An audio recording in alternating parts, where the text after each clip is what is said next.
There was a day where I literally had Weetabix for breakfast, lunch and dinner. The first trimester was very, very hard. Because I was only 8 weeks, she had to zoom in quite a lot. Hi guys, welcome back to my channel. I hope you're all doing really well. I am so excited to do this video. I am excited to finally be talking to you guys about my pregnancy. I am currently 18 weeks pregnant. Bill and I are expecting our little one in December. By the time this goes live, I think I'll be 19 weeks, so I am definitely out of the first trimester, and I am so pleased because the first trimester was very, very hard. So let's get into the video. Let's start off with the all-important symptoms. But first, let's go back and talk about the day I found out I was pregnant. So as you saw in my pregnancy announcement video, I took a test 8 days past ovulation and it was negative. I then took another test 15 days past ovulation and it was positive. At the time I was a day late on my period. However, I have been days late before. I've even been a week late before. Even after I started taking Clomid, I've still been a few days late. So I didn't really think much of it when I was a day late. However, when I woke up that morning, it was a Sunday, I woke up super early. Earlier than I usually get up anyway, especially on a Sunday, and there was just something in my mind telling me you need to take a test. And I remember thinking to myself, you just had a negative one just a week ago, so you're obviously not pregnant. But lo and behold, it was freaking positive. Honestly, you guys, even now at 18 weeks, I still cannot believe it's happening. The amount of tests I took were ridiculous. So the symptoms started as early as 6 weeks, and of course it just so happened to be the most common pregnancy symptom, and that is morning sickness. Morning sickness has been the worst experience that I've ever been through. I don't think I've thrown up that much in my whole entire life put together. It was just an experience, let me tell you. Between week 6 and 8, it was more of a throw up every other day, but constantly feeling nauseous. I don't know what's worse, feeling nauseous or being sick. I feel like feeling nauseous 24/7 is worse than throwing up, because obviously once you've thrown up, it's over, it's done with, but the nausea it sticks around all day and it can make you just feel like absolute crap. It got worse. So I think it was week 7 and 8, that's when I started to smell all the things and it started to get worse. The biggest one being the kitchen in general. It didn't matter how clean the kitchen was, there was just something about the kitchen that I just could not stand. The smell was horrific. And then in regards to morning sickness, between week 8 and 10 was when it got horrific. That's when I started to throw up after every sip of water, after every bite of food, and it got to the point where I lost so much weight in a week. I know that it can happen. Obviously you're throwing up, you're bound to lose weight, but I was just incredibly scared about the amount that I lost. I was reassured by the midwife, if you find a certain food that you can stomach, just keep eating that food. And for me, it was Weetabix. So there was a day where I literally had Weetabix for breakfast, lunch and dinner, and that's all I could stomach. I tried the Prego Pops, did not help, I just threw it back up. I tried ice lollies, just threw it back up. I tried the is it the acupressure wristbands that you can get? They did not work. I tried the pressure stickers that you put on the back of your ears, did not work. I felt like I'd tried everything. I went to the doctors and basically he prescribed me some morning sickness tablets. I'll put the name on the screen because I know you can get loads of different types, but basically with these you take it 3 times a day. And honestly, those morning sickness tablets, they are horrible. I did throw up quite a lot after taking the tablets, so I didn't believe they worked, but I pushed through anyway. And then I would say between week 10 and 14, so just into the 2nd trimester, it died down. I still had nausea 24/7, but the actual being sick part died down to once a day or once every other day. And honestly, just an insight into my 2nd trimester, even today I am throwing up, but that brings me on to another symptom of why I'm throwing up still, so I'll talk about that just a little bit later on. So yeah, that was basically my journey with morning sickness. Obviously mentally it really drained me, and I felt as if I couldn't get excited about my pregnancy or even enjoy the journey because I was just surviving every single day. I was counting down the days because I was adamant that as soon as I hit week 12 the morning sickness would just automatically go away, because that's what all the apps tell you, you know. So moving on from morning sickness and going on to food, because I know I have mentioned strong smells. There were certain type of foods that I just could not stomach. The first one is garlic. I absolutely love garlic, but I just could not eat it.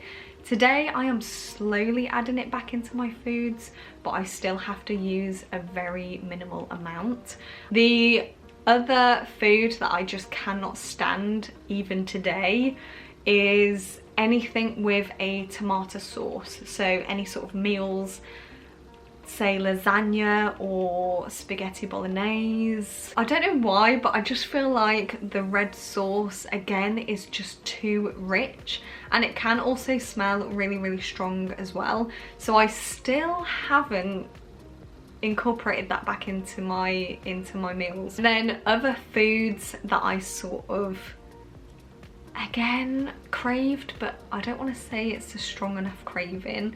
So I think for 2 weeks all I wanted to eat was crisps, but I think it's because it was the saltiness, but mainly because it was dry. And then the other thing that I really, really wanted was strawberries. Like I just wanted to eat strawberries because I felt as if they were really refreshing and they were somehow settling my stomach. I did go on to develop 2 more, which happened at the end of my 1st trimester, and it's come into my 2nd trimester. So just a little insight I wanted to mention anyway, because obviously it did start in the last week or 2 of my 1st trimester. So the first one, if you've watched my other videos, you know that I suffer with acne. I have done since I was a teenager, and even at the age of 29 I still deal with acne. But just looking at my notes and looking at the weeks, around week 10 I started getting acne again, definitely on my lower chin. You can still sort of see some bumps now. It sort of started off with a few pimples here and there. And then as soon as I hit week 13, so just at the end of the 1st trimester, that's when it started to get really, really bad. Even now at 18 weeks, I'm still getting acne, but not as bad as what it was in week 13. So it definitely eases, which is good. And then another symptom that I got towards the end, again, I would probably say it started in week 10 and it still happens today at week 18. I think there's like a specific word for this, but basically it's where you have excess mucus. So I've not got a blocked nose and I don't have mucus on my chest. Basically all I have is excess mucus sat in the back of my throat, and honestly that's disgusting, and most of the time I can feel it. And when you can constantly feel something at the back of your throat, it can make you a bit sick, and I found it got worse in the evenings. So moving on to the appointments, the midwife appointments, the scans, the early scans. Like I said, I found out I was pregnant between week 4 and 5. I did ring the midwife, I believe, at 5 weeks pregnant. However, they just tell you to ring back at 8 weeks. And I think it was a week or 2 afterwards when I had my very first phone call. And basically they just talk to you about how far along you are. So they ask you when your last period was to work out an initial date. They ask everything about your family history from both yourself and your partner's family, and just things like that. They just want to get like a whole picture and your situation as well. And then at the time of the phone call, they also book you in your first initial appointment. But basically they take a urine sample and they also take a blood test. I can't remember what the blood test was for, and even looking at my notes I still can't remember what the blood test was for. But before that, because that happened when I was 8 weeks 5 days, and of course you do not have, in the UK anyway, you only get 2 scans. So you get your week 12 scan, which is your dating scan, and then you get your 20-week scan, which is your anomaly scan, also your gender scan. Me and my partner, of course, booked in for a private scan when I was 8 weeks pregnant, so just before that first appointment with the midwife. Because I was only 8 weeks, she had to zoom in quite a lot in order to see the baby. It only lasted for 2 seconds because she then quickly wanted to check everything else. Yeah, she wanted to check the health of my ovaries and things like that. So it was just really nice that they were doing a thorough check, because of course I didn't really know what to expect. I thought they were literally just going to say, yep, there's a baby in there, and print you off a scan and that's it. But yeah, it was definitely incredible to watch. So this is the scan. As you can see, it's definitely proper zoomed in, and when you look at it this way, it looks as if the baby's giving me a thumbs up. But I'm so incredibly grateful for that experience. And then for your 12-week scan, again, it was such a nice experience, and she said that there was a really strong heartbeat. And it was just incredible to see the difference between week 8 and week 12. So week 12, this is my scans. As you can see, it's definitely a major difference. This one, obviously the baby looks more defined, and yeah, absolutely incredible. And it was the most magical moment ever. Honestly, you guys, I still can't believe it that I am pregnant, even though I've been to 2 scans so far. I can't. That is basically an overview into my first trimester. So before I share the all-important bump update, I'm just going to share with you quickly 2 apps that I have been using from the start. With these apps though, some of them are American, if not both, so you just sort of have to take the blood test and the scan advice with a pinch of salt, because I believe in America there are some things that are different than the UK. But the apps that I absolutely love using, so the first one is Peanut.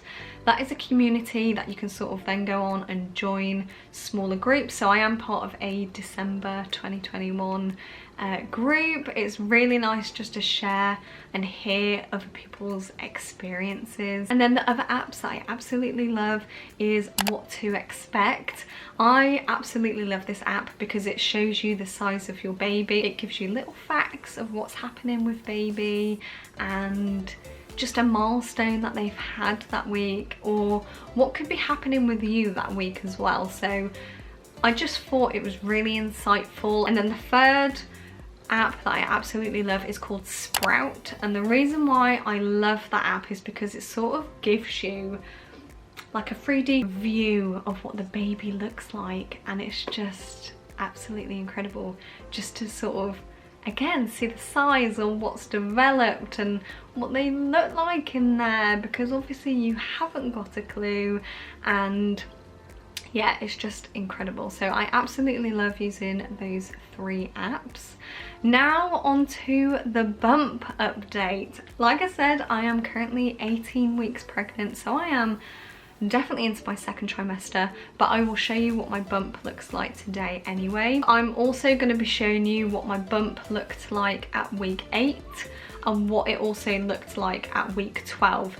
So you can just sort of get like my personal growth during the 1st trimester, because with bump size, not only does it differ from person to person, but it also differs from pregnancy to pregnancy. So please do not take my bump size as a reference. This is what my 18-week bump currently looks like. If you are currently pregnant, please do comment down below, as I would love to know what week you are in and what symptoms you've had. I really hope you enjoyed this video. Please do give it a thumbs up if you did. If you love watching these type of videos, I would love for you to subscribe and join me on this new journey and join the family. And I will see you next week with a brand new video.